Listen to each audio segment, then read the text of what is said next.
Welcome back, guys, to another episode of the Richie Hicks Jr. Sports Podcast. Starting a little early or a little late, depending on who you ask. So hopefully we got some of our West Coast heads checking us out tonight. We're doing a baseball show. We're going to talk about some of the new rules and how we feel about them, particularly the pitch clock. And we are also going to speak on some of our hot takes ahead of opening day before we slide into our divisional previews, which we're going to be starting to bring to you here in this new week. But we had some history made in the NBA. It wasn't a plan of this show, but we are definitely going to hit on that first to open it up. With me, my co-host, Mr. Michael Zappy. What's going on, buddy? He's in baseball mode. He's got his Rangers jersey on.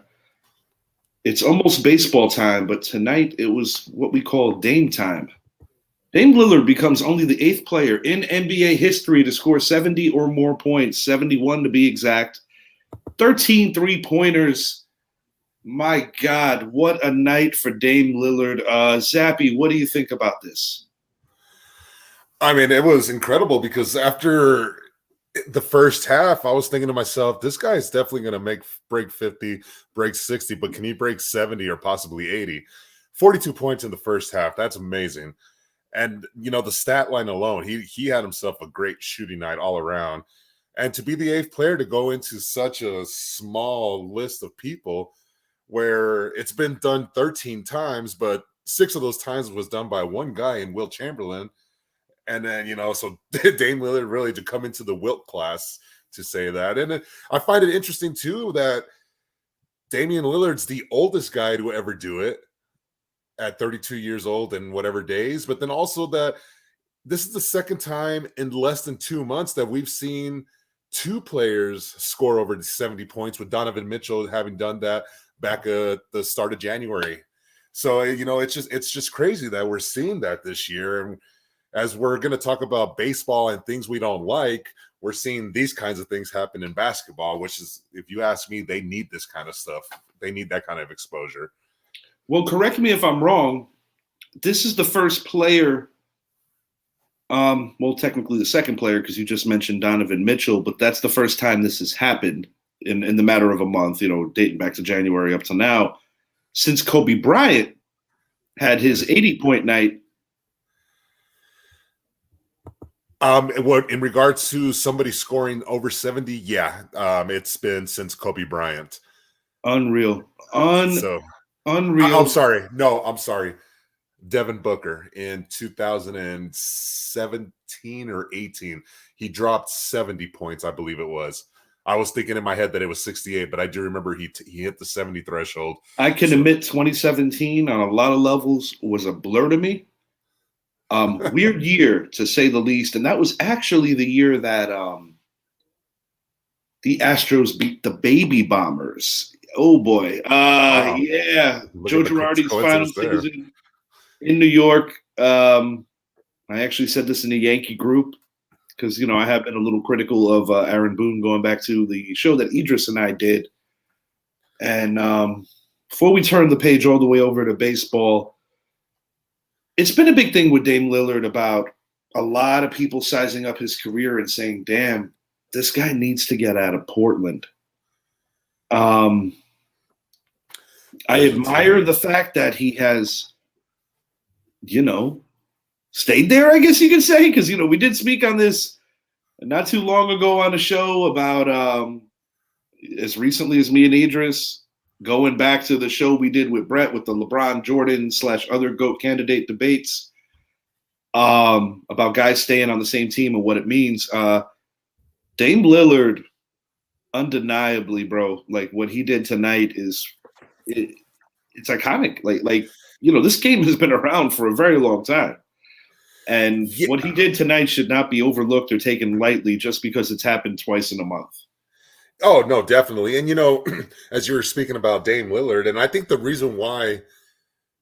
main reason why he did come back one last time is because when you're a point guard and you learn that your head coach is going to be former great Chauncey Billups, you've got to give it a try, because it's someone that played your position that knows a lot about the game. So, but as far as his career moving forward, I just can't see him being in Portland after this year. No, it's he's a guy that in the NBA we need to see him have a ring. He's got a Hall of Fame career already, but if he can get that championship ring on his resume, that will cement a lot of things for him. And similar to his head coach, because people remember Chauncey in Detroit going to back-to-back finals, beating the Lakers, losing to the Spurs.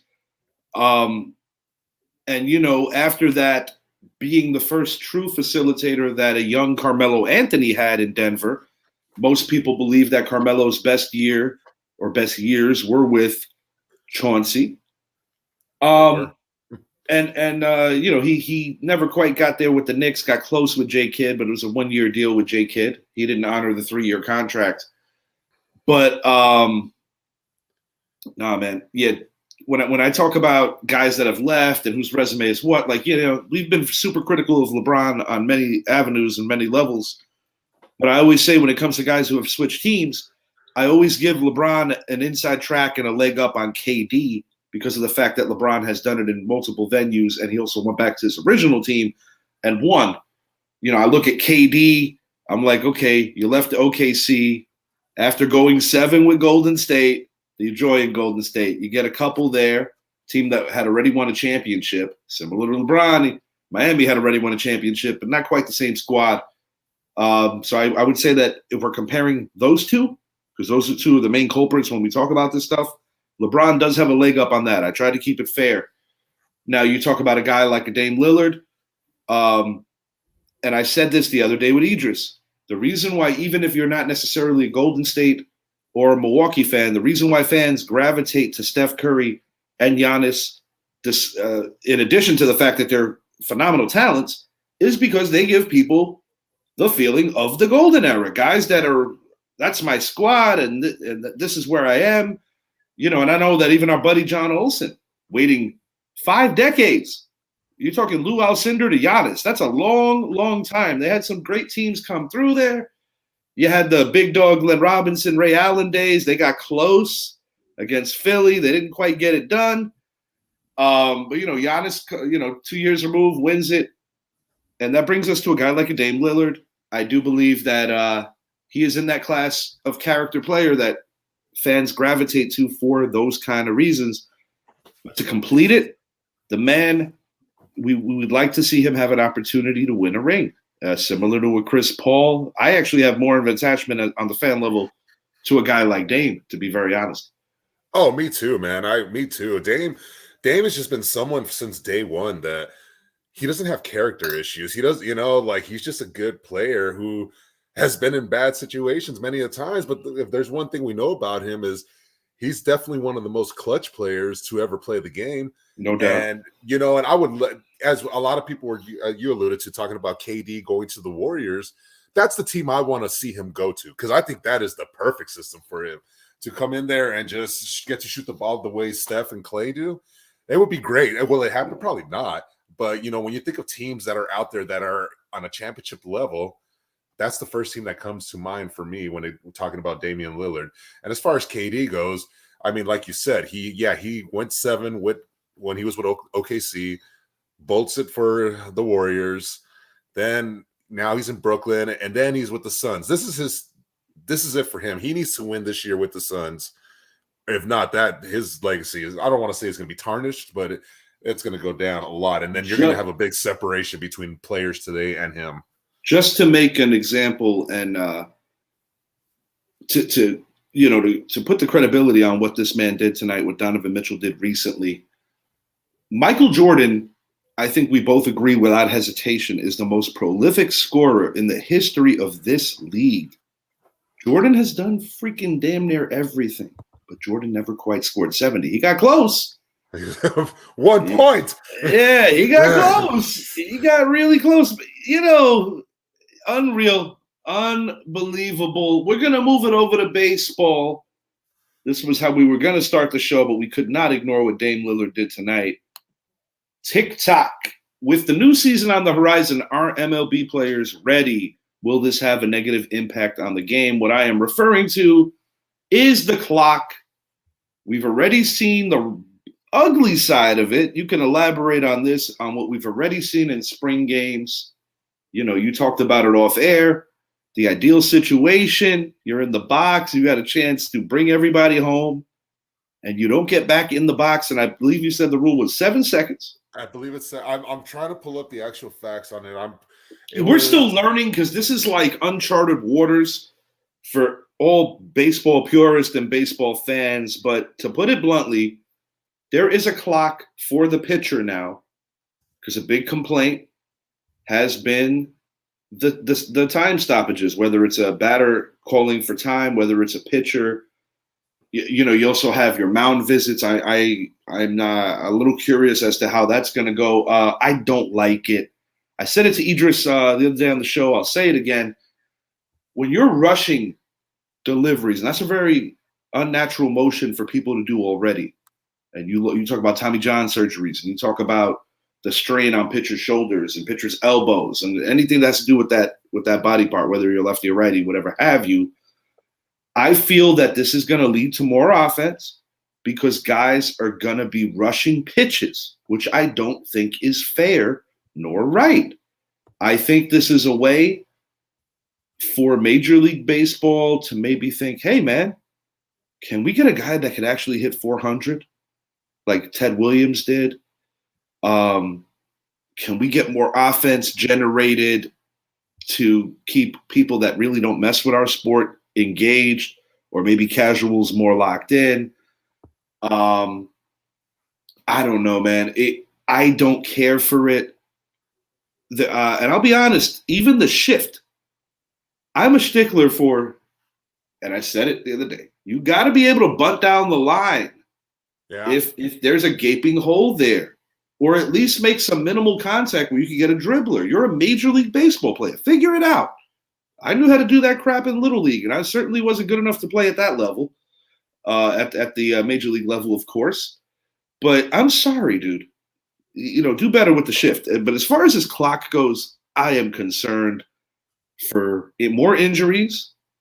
I'm concerned that in the beginning of the year, there's going to be a lot of lashing out by offensive players and pitchers alike. I think that it's going to be interesting. And I had asked you off air, how did this get voted in? You know, it's weird, man. Rob Manfred, we've been on his ass for a lot of different reasons, but I don't like a commissioner that's trying to recreate the wheel, so to speak. There's been over the course of Rob Manfred's tenure, you've had the 7-inning doubleheaders. Now I get it. It was a pandemic year. That was unprecedented. They got rid of that. Thank God. You got a ghost runner. That's still very controversial. You know, like now you have a pitching clock, and now you're getting on batters. I don't know. It's a pitching clock and a batter's clock. So yes, it is 30 seconds that in between pitches that the batter and pitcher have, but the batter has to be in the box with 8 seconds left. So last night it was a 6-6 game between the Red Sox and the Braves. As I was saying, it was, you know, the dream scenario, bases loaded. You come up to the plate, you get a base hit, game over, single, you get a walk, game over, whatever the case may be. Anyways, Conley came into the box under the 8-second mark, and there was 2 strikes and 3 balls. What everyone thought was a ball 4 walk, game over, ended up being with the umpire striking him out because that third strike was not a pitch, he was not in the box in time. So that's the negative impact we're seeing from the shot clock. Is now, as a pitcher, we talked about how a pitcher goes through his windup. You know, everything. Even as I brought it up to my son, he says, "Man, I would hate to have a shot clock because of the way I wind up," and that's the case with everyone. But now with batters too, a lot of baseball is a mental game. You stay out of the box to mess with their head, to get into the pitcher's head. The pitcher stays in a formation that way to mess with the batter's position. I don't like it, man. Yeah, I said it with Idris. The beauty of that sport and what made it different from every other sport is that there is literally no time limit. That is what separated it. Ken Burns would be like, huh? What? I think about some of the great voices that covered this great game, ranging from guys like Mel Allen, Phil Rizzuto, Harry Carey, just to name a few, Vin Scully. These guys would be like, what? Can you imagine Yogi Berra trying to explain this to somebody? And let's put it this way. What if it is Game 7 of the 2023 World Series? That's how it's going to end? You have Aaron Judge up to bat, or whoever for that case, with bases loaded. You have a hitter's count, and it gets to a full count, and then the game ends because of a technicality that you weren't in the box with 8 seconds. And that's the way the World Series ends. Now, let me ask you, is this going to apply to the World Baseball Classic as well? That's a good question. I'd actually have to look into that one. I would assume no, because it's a completely different thing. I would assume no as well, but what's interesting is if the World Baseball Classic is as exciting as I think it's going to be, and then you transition from that into the immediate start of the new baseball season, and you're talking about wild pitches, you're going to see a lot more. This is basically a message from the powers that be that, for better or worse, they want more offense. You got the bigger bags. They want more running. They want more steals.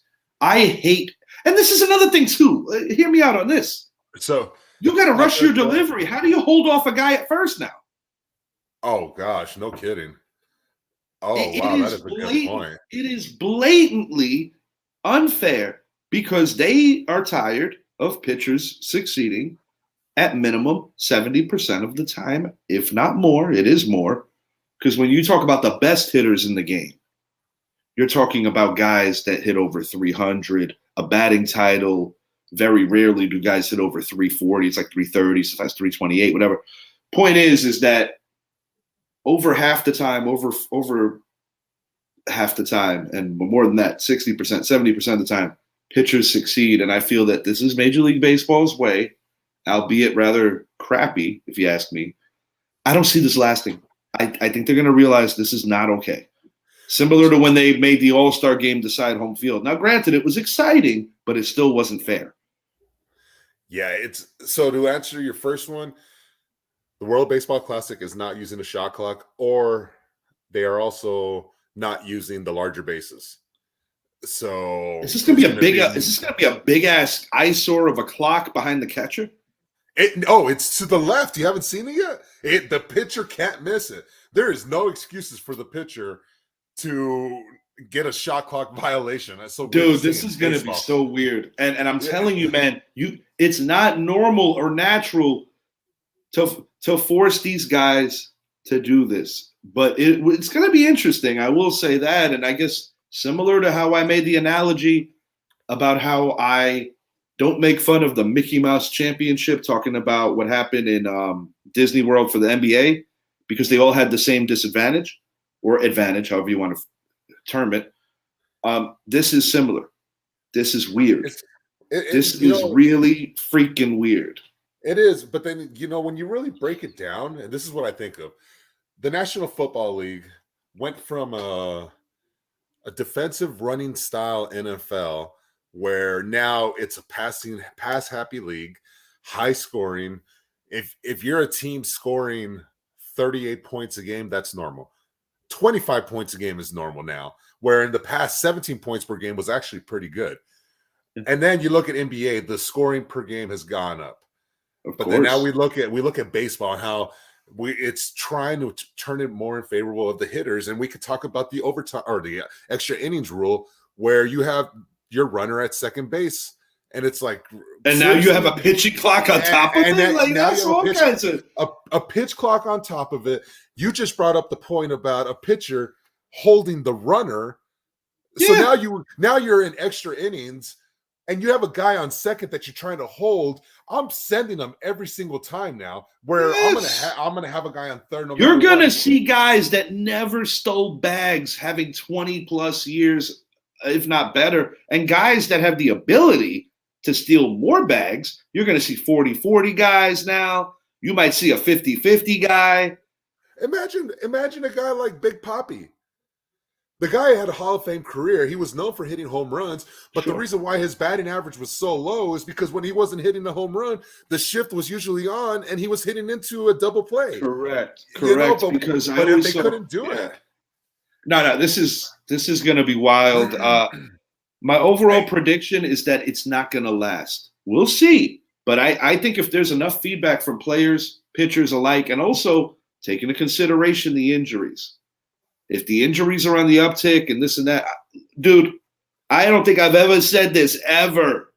I am on the side of the pitchers. I want the pitchers to defy the odds. It's the art. I know that, but like even with Garrett Cole, like with his sticky substance stuff, he's like, okay, guys, cool. Still leads baseball. Guess what? I still lead the league in strikeouts. Oh my god, it's. I don't like it. I don't like it. No. And yes, I guess you got to do what you can to get more butts in the seats, because when you watch baseball on TV, when you watch any other sport compared to baseball, there usually is fans in the seats. Yeah. Baseball, you put the A's on TV, you're averaging 3,500 to 5,500 fans. Not to mention that even some of your more prolific teams that do have great attendance, when you're talking about the luxury boxes and the top of the line tickets, a lot of those are business people that aren't going to be at every game, and it happens a lot in Yankee Stadium, where you'll see behind the backstop a lot of empty seats. And I know in some ballparks they encourage people, once they realize that those are going to be empty all night, to push them down there to kind of give the illusion, kind of like what wrestling does when they do that to make it seem like it's a sellout. Wrestling does that, being a syndicated Monday night show every week. So we've more than stated our piece and our dismay with this. Now let's talk about what Zappy and I are looking forward to. There's plenty of that. I'm gonna let you start. What are you looking forward to? Any plain old topic that is on your brain?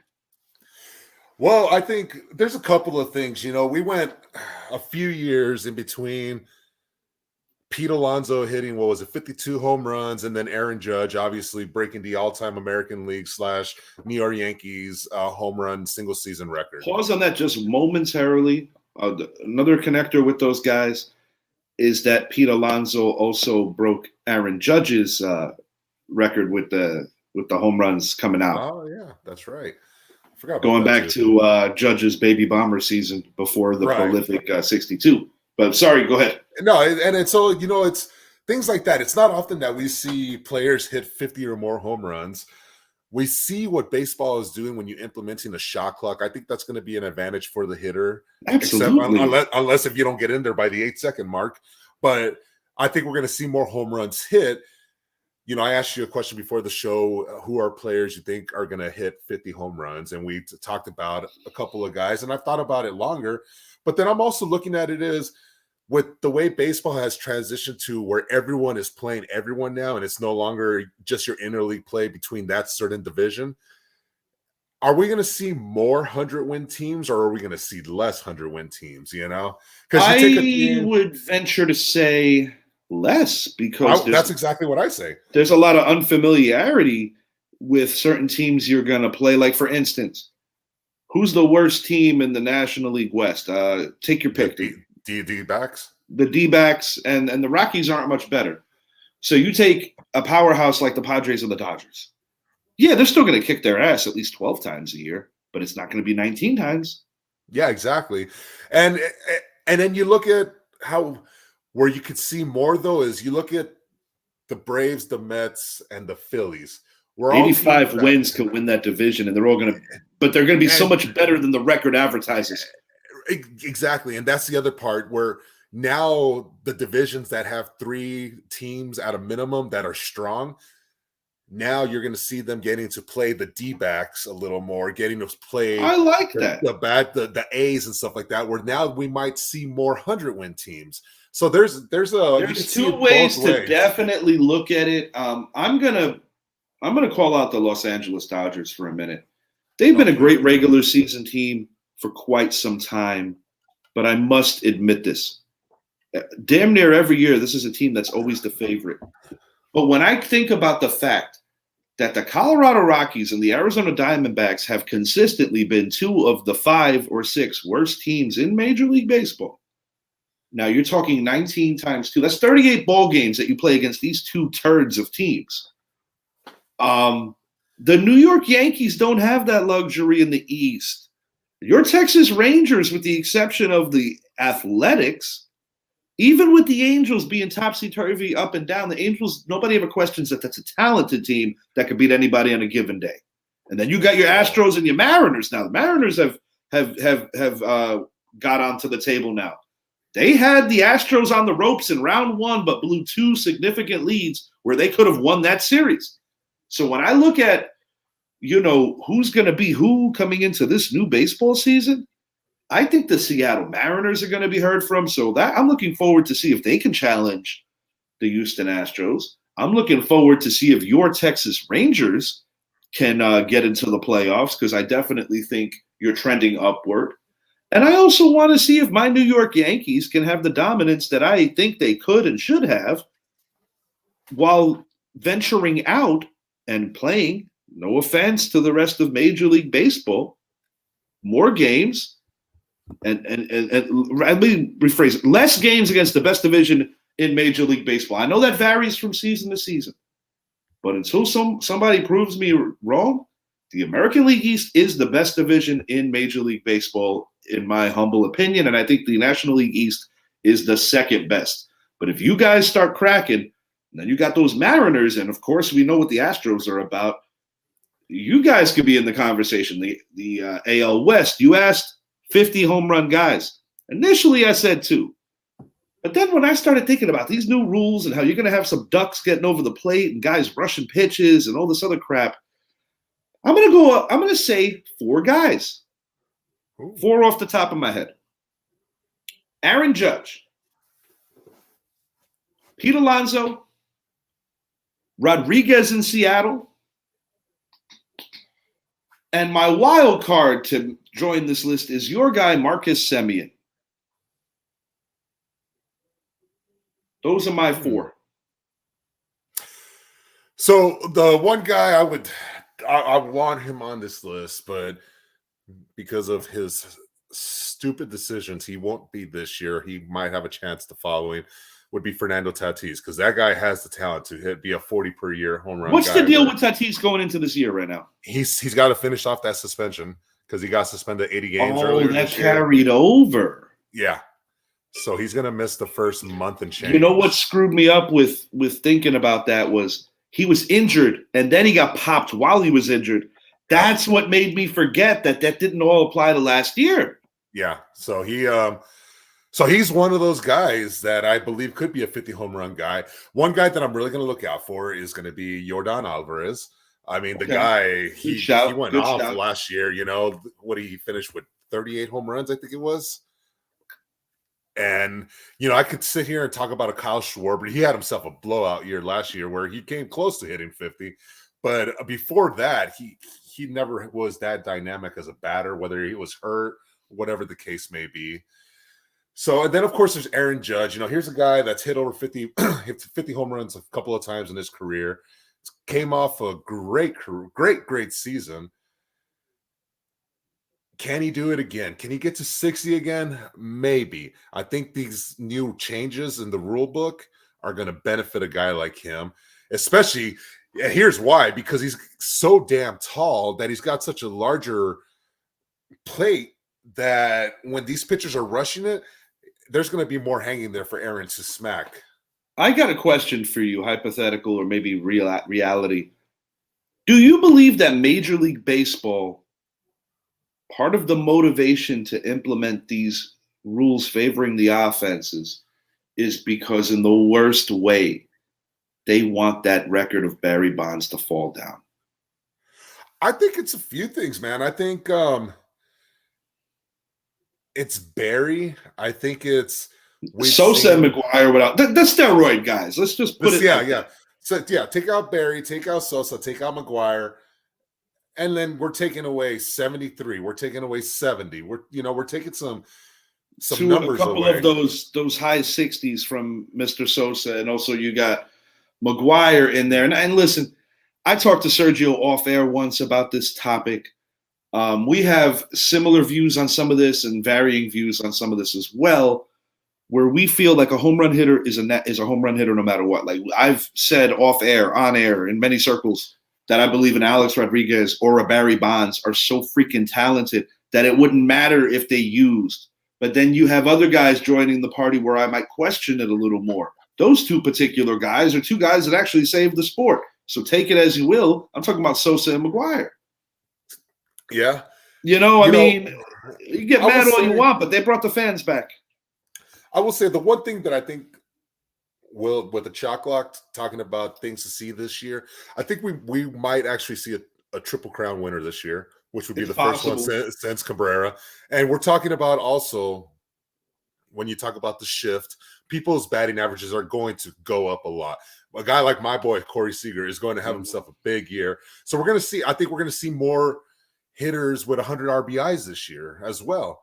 And the other thing, stolen bases are going to go. It's going to turn into an offensive game. And then the big thing also is we're going to see pitchers. I don't think we're going to see pitchers go as long now, because think about it when you're in the weight room. But there's a flip side to this. They might not go as long, but they might have many more appearances because of shorter outings. This could change the trajectory of some of that. Now, but then you're also going to be using your bullpen a lot more.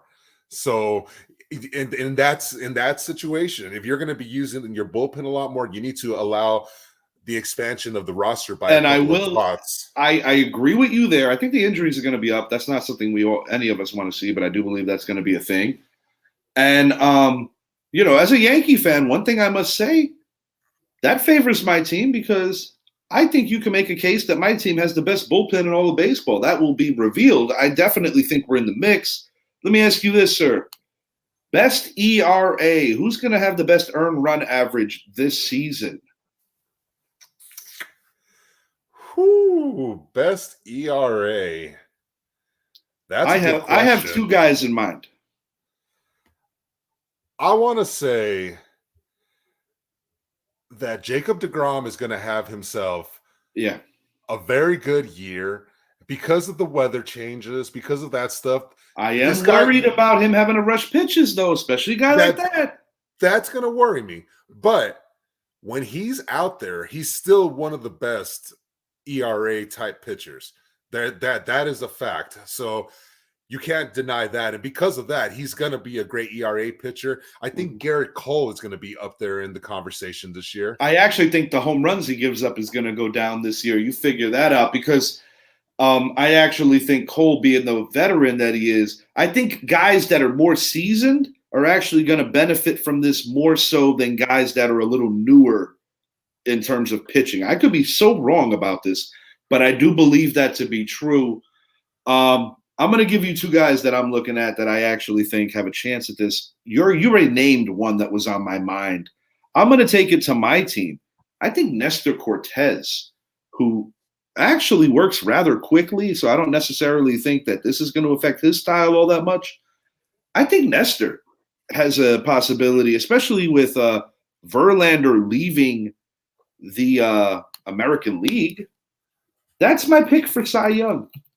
Verlander's another one, actually, that could possibly see he threw what, 178 last year? Mm-hmm. So Verlander, you're now sending him into the National League where you don't have a DH. So that's only going to help your ERA out a little more. Verlander's probably going to be in the conversation for leading ERA pitcher this year.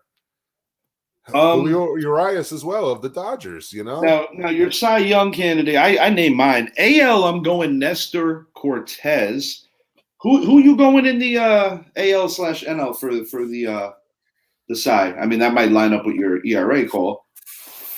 Oh, let's see here. My American League Cy Young winner this year, with Verlander jumping ship to the NL,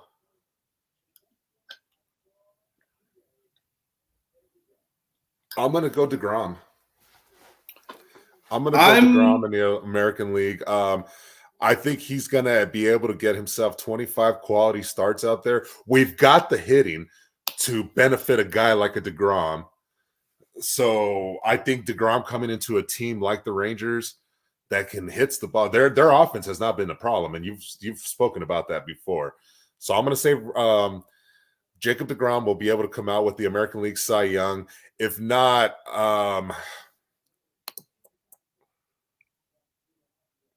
man, these are my guys right here. As you mold that, Nestor Cortez and Max Fried. I think NL. I would love to see a guy like Sandy Alcantara be able to do it, but that's not going to happen. I think Julio Urias is going to get it. I think he's going to have another great year of pitching. Or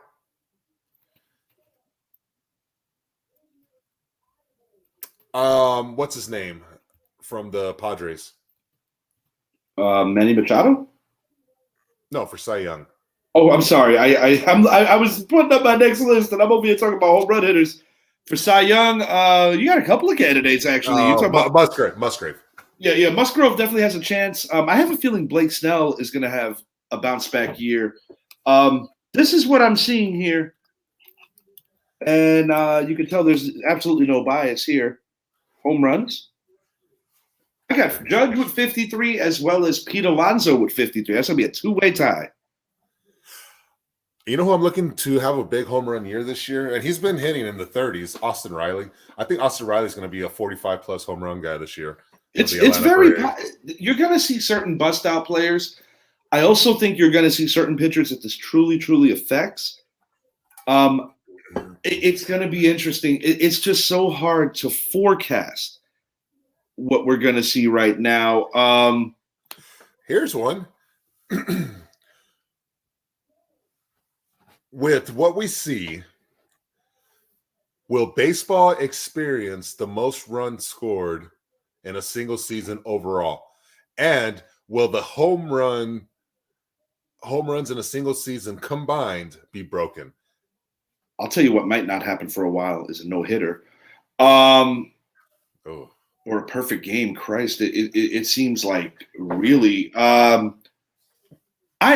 indifferent right now on that. I don't have an answer yet. I think what's going to happen is you're going to see different waves where maybe like early in the year, you're going to see a lot of sloppiness in general. But I think the pitchers are going to be hurting early on. I think once the pitchers catch on for real, I think it's still going to go back to what we are used to seeing in baseball. But it's like anything else. Like you mentioned, what could happen in that spring, what did happen in the spring training game. You don't want to see that happen in October. That would be awful. But, it's something that it's like anything else. I guess you could say, call it growing pains.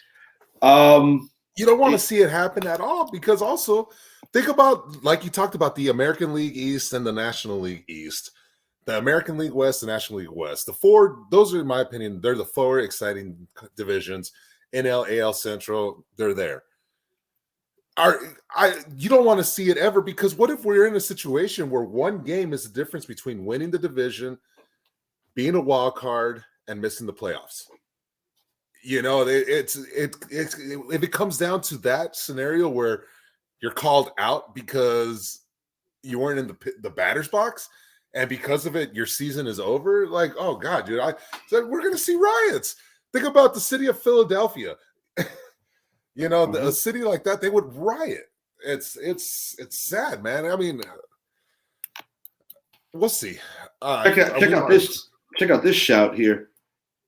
You might find this moderately amusing.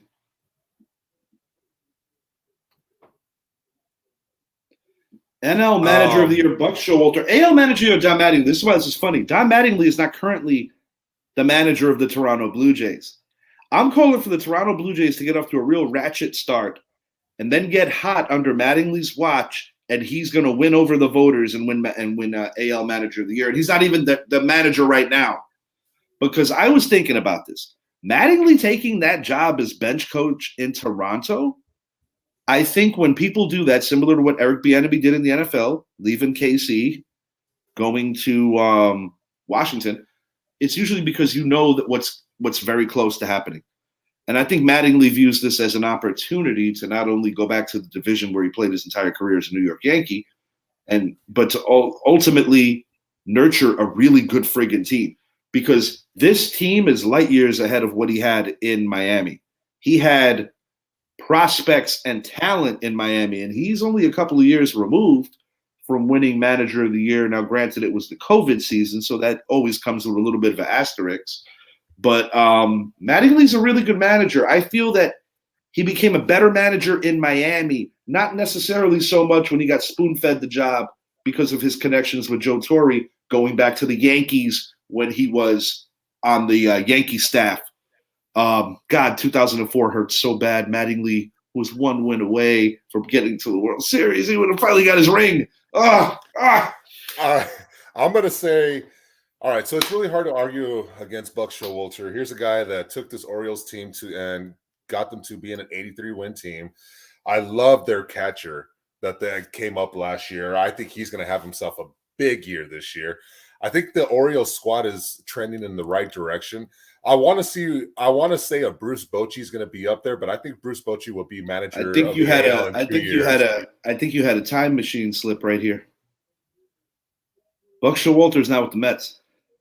I'm sorry. You know what I thought you were doing and why I didn't cut you sooner? I thought you were going to talk about how he was with the Orioles and what he did with, I thought you were going to give the whole analog of what he did with all these teams, but didn't quite get there. No. I was sticking with Buck, but the reason why I don't have Buck going with it, well, I don't know what threw me off with the Orioles, but he was there a very long time, and it's 1:00 in the morning. I was talking about Buck Showalter with the Mets, but I don't have Buck winning it. I think it's going to be Bob Melvin of the Padres. I think he's going to win manager of the year this year. You look at what the Padres did in the playoffs last year against the Dodgers. It almost seemed like that was the changing of the guards between those two, where now the Padres have the squad to do it. And let me put it to you this way. If the Padres don't have the most wins in the National League, if the Padres don't win the NL West, Bob Melvin will not be managing that team much longer. No, not with all the talent. They are free. They are loaded. They're loaded. No, they're truly loaded. But as far as American League goes, I want to say Bruce Bochy. I think him coming to Texas was a huge reason why we were able to bring in a guy like a Jacob deGrom. We have the hitting there. One of our biggest things is we've been needing a manager, someone that is competent on how to manage the team correctly, But I think talking about the Orioles, you look at what that team did, winning 83 games last year, a team that came out of nowhere, who is, in my opinion, going to be better. They're probably going to be right there at around the 85 win. Maybe they can get to 90. Maybe they're the team that could supplant the Devil Rays or the Rays. And obviously Boston's going to be Boston this year. And then maybe they can also top the Blue Jays. I don't think they'll top the Yankees. But Brandon Hyde, I think, is doing a really nice thing with the Orioles. I like what they have there. I like their talent a lot. And I think he's someone that to watch out for to be manager of the year in the AL this year. That's a good shout. These are my AL and NL way too early predictions. Going Aaron Judge and Ronald Acuna. There's other names in the National League that I've considered. I even went as far as thinking, can Juan Soto have a real bounce back year? And he is like one of my sleeper candidates, being that he had like such an off kilter year after, getting the trade, and, he demanded the big money, and there's so many storylines. The Padres are so loaded. They are just so, bro, this is going to affect me in the show. Playing the show now is going to be annoying. Oh, God, that's hilarious. A lot of the time on the show, I simulate the pitching and I just do the hitting.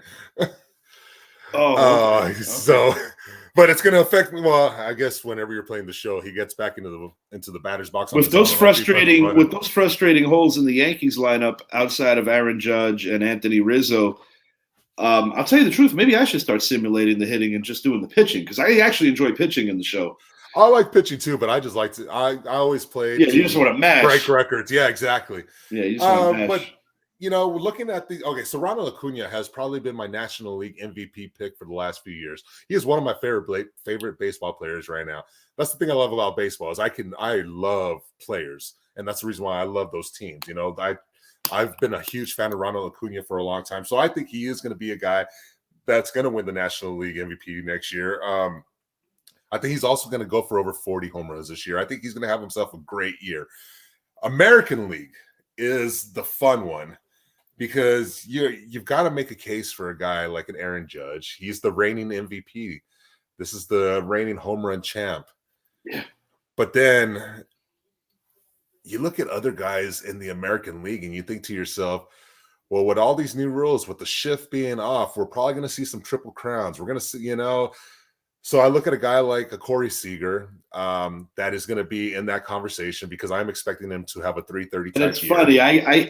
You say that for him, and I got Simeon being a guy that's going to have a bust-out home run year. I think Simeon's going to have more home runs than Seager. But Seager might have that other kind of year. He's going to have a great hitting year. He's going to have a 330 average year with 100-plus RBIs and many doubles. I mean, like I said, he's the guy that you just know where to put the defense. It's just like in softball. You bring a rover in every time a certain batter comes up because he gets it to the same spot every time. Right.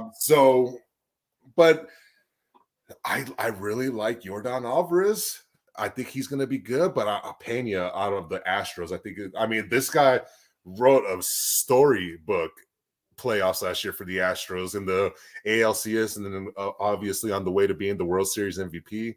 I think he's someone that we got to watch out for. You gotta think that out of everything we discussed through the first 40 or so minutes of the show, that the Mattingly shout out is manager of the year when he's not even the manager of the team right now is a little wacky. Good.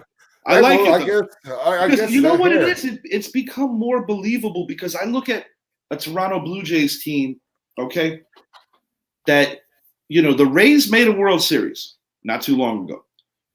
And they had the best record in baseball the year after, best record in the American League the year after that.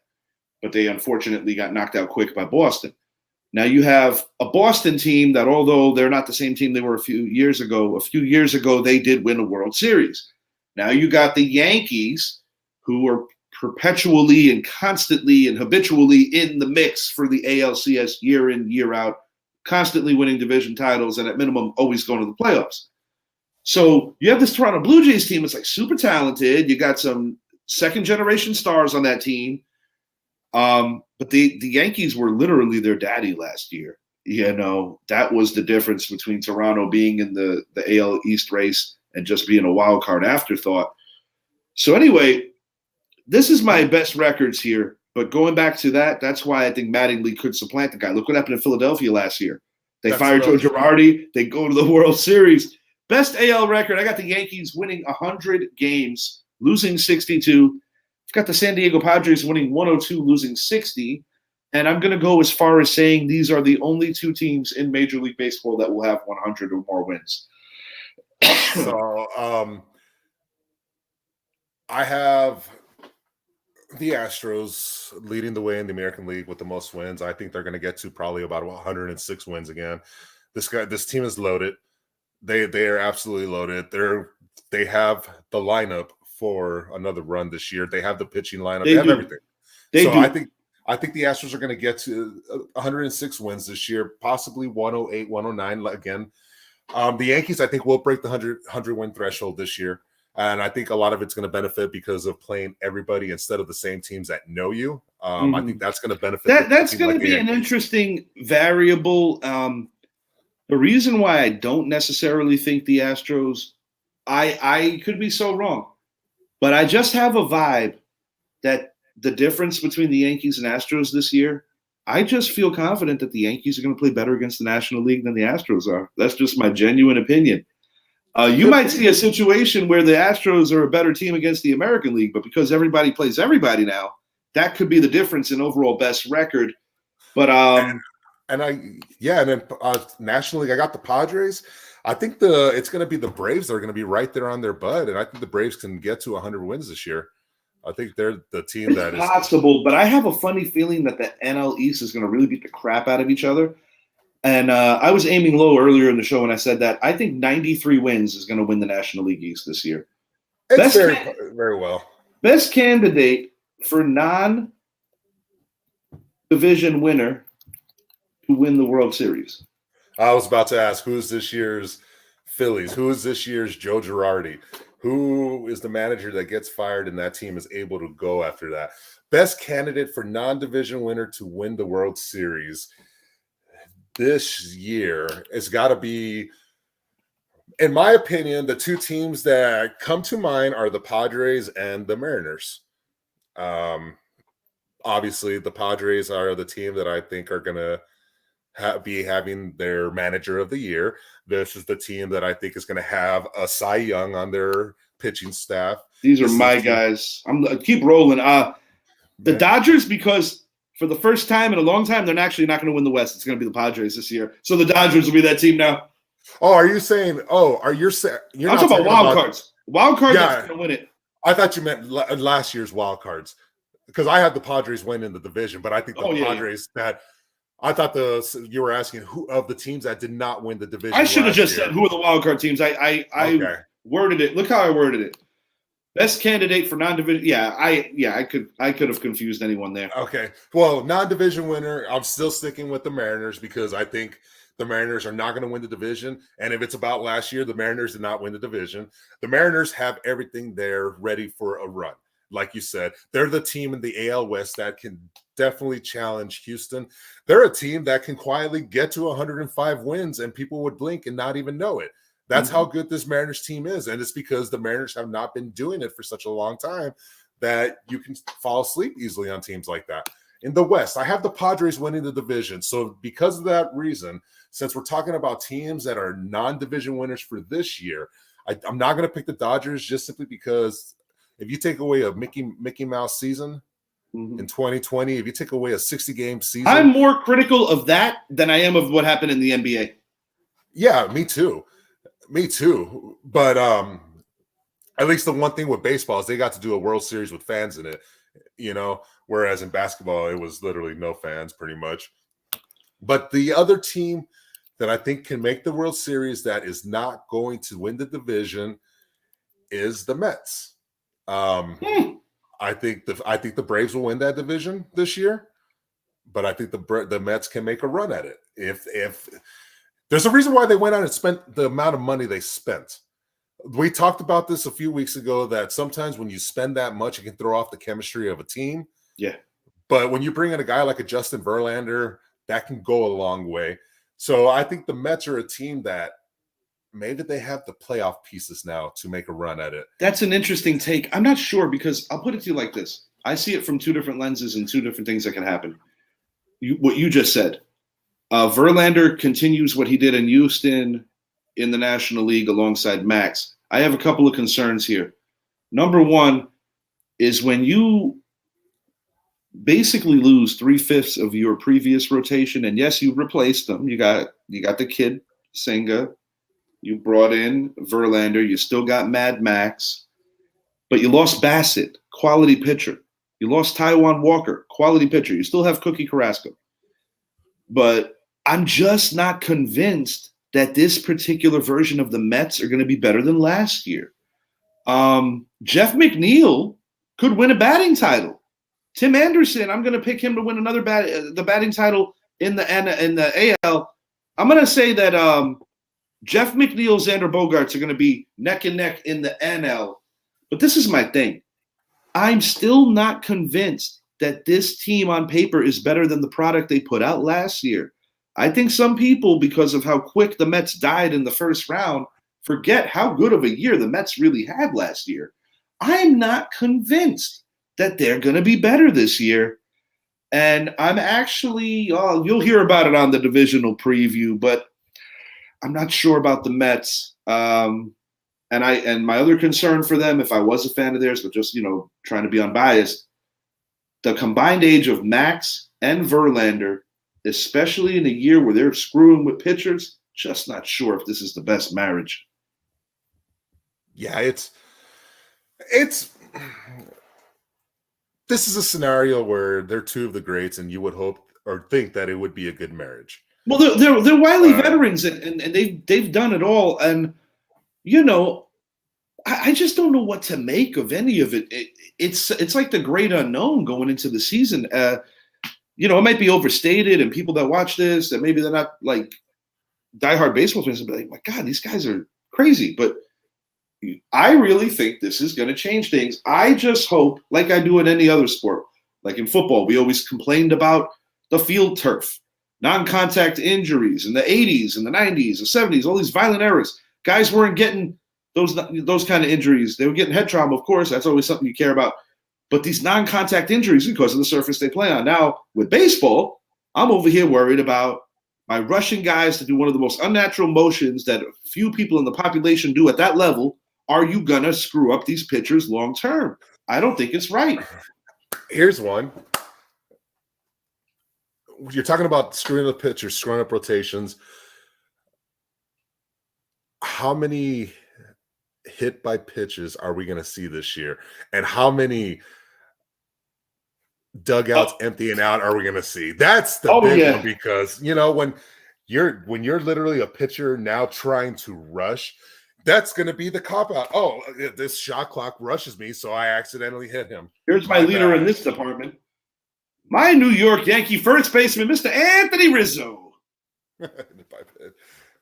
Now, as far as the fighting goes, I feel that it's going to be a Chicago White Sox Minnesota Twins game that's going to be the fight of the year, and Joey Gallo is going to body somebody. Oh, God. What a random throw. A guy that's never been known for doing that kind of stuff. I think he's going to be hitting about 116. He's going to be on Chris Davis territory, and he's just going to snap. Oh, yeah. No, God, I hope he never stoops that low. No, I like Joey. I like him a lot. Even though he didn't work out for the Yanks, and he was the butt of many jokes, like, I wanted him to succeed. He's an easy guy to like. I know that the guys liked him, and the guys were feeling for him. And it was funny because, my good friend Richie Dorney, who definitely is going to want to be on the NL East preview and maybe a few others, he actually opened up last year with our Major League preview. He and I and Wags was on that show too as well. But yeah, Dorney loves the New York Mets. That is his team of all teams, and he loves to troll me.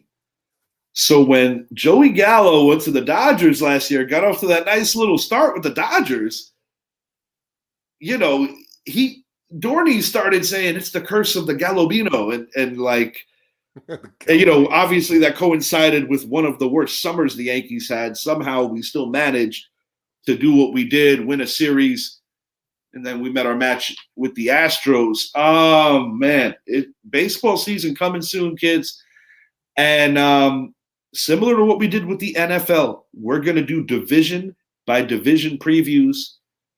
Keep an eye on that coming in as early as this coming week.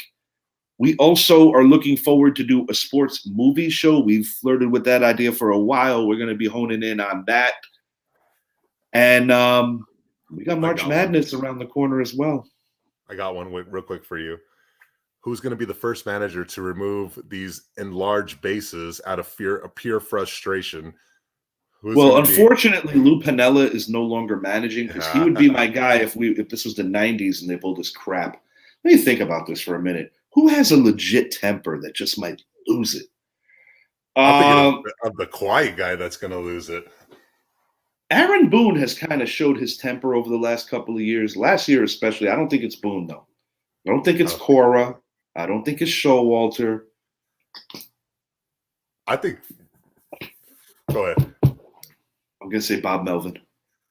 I was going to say Francona. I can see Terry losing it. That's what I was going to say. That's a good shout, man. Either way, I'm excited, man. And yeah, March Madness.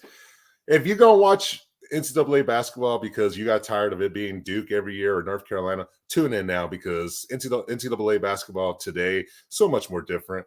When you have Gonzagas and Houston's and St. Mary's up in the top 15, that speaks volumes about where that sport has gone. Yeah, St. Mary's has come a long way. The Zags are always a threat to no matter what program they're playing. That's going to be very exciting. And of course, we have the NBA playoffs around the corner as well. My New York Knicks starting to look like the team I think they could be. Until next time, I am Richie for my co-host Zappy. We are out.